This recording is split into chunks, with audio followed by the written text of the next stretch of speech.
Hello, Rebels. Well, we've talked a lot about French food recently. We did some, beef bourguignon. But I had an early request from a viewer who said she had the hardest time making French toast. So, today we're going to make some French toast. It is a beautiful Sunday here, and breakfast for dinner is what's going to happen. So, without further ado, let's talk about some French toast. So this is just 2 eggs, 2 grade A large eggs. I just cracked them in the bowl. One of the tips for this is that you need a bowl with large surface area, because when you put your bread in, it's got to be able to lay flat so that it soaks, right?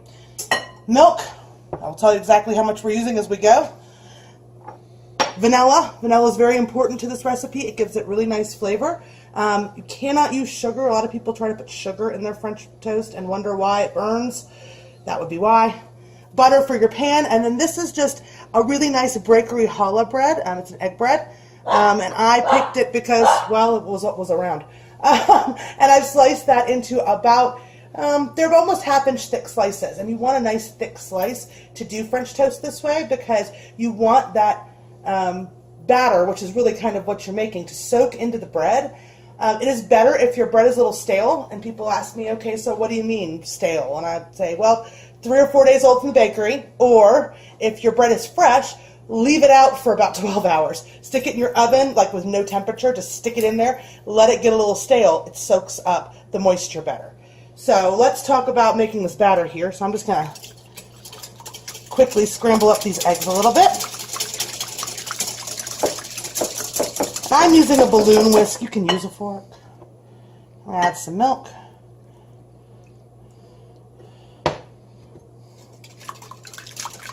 And that is 1 cup of milk for 2 eggs. And it's going to really, the ratio is going to vary a little, but you want a nice soft lemon color, and you don't want the egg to look eggy, because the #1 complaint of people is it looks like I put fried egg on the outside of my bread. Well, that tells me you're not using enough milk, and you're not whipping enough.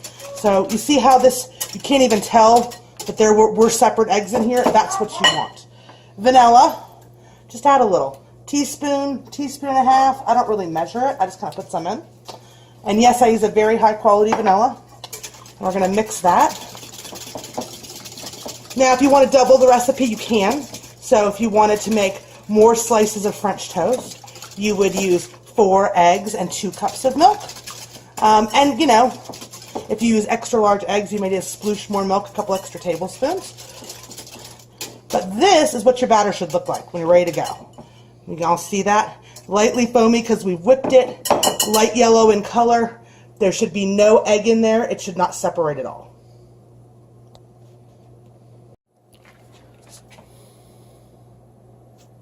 Okay, so the next important thing about French toast is your temperature. A lot of people are like, oh, French toast is fast. And I'm like, sort of. If you cook, especially a thick slice like this, too quickly, it will burn on the outside and be gooey on the inside, and it won't actually cook. So I have my stainless steel pan, and yes, you can use a nonstick pan, over medium heat, right? So just enough so that it melts on contact.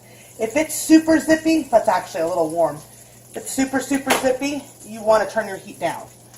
Then we take our piece of bread, right, and we're going to dip it. So 1, 2, and you want it to soak in, so you want to make sure it's nice and coated. And then straight into the pan it goes, make sure there's no excess, and straight on in. Now, it's going to sizzle at first to get your butter in your pan, right? So, and we're going to let this cook about 2 minutes aside. It really does take that long. And you can flip it in the middle, so like a minute if you want to, if you're one of those people who likes to stand over it. But this is how you end up not getting that really heavy egg crust, is you've got to let it soak into the bread and then not just sit on the outside of the bread. So I will show you what it looks like in just a couple of seconds after I flip it. Okay, so I'm still cooking that first side. Notice I'm using a stainless steel spatula. A lot of people are like, why would you do that? It actually gives me a much better ability to get up under here easily, right? And then I'm just going to flip. And see how we have a nice golden brown, but we don't have that egg on the outside, so it looks like it's just been egged, right? And you can tell it's just crisp on the outside. So we're going to cook this another couple of minutes. We've been cooking about 2 minutes, and I'm going to go ahead and show you. See? We're nice and lightly golden brown on this side. And notice that there's very little butter left in the pan. That's the other way you can kind of gauge where you're at, is there should be almost no butter left in the pan when you're done. And then I'm just going to serve this up over here. So I had a piece I did a little earlier. Little real maple syrup. Side of bacon. And that is how we do it. Now you can of course use powdered sugar or fancy syrup like lavender sugar or anything like that, but you get the idea. This is Saucy Rebel signing off. French toast night. Have a great one, y'all.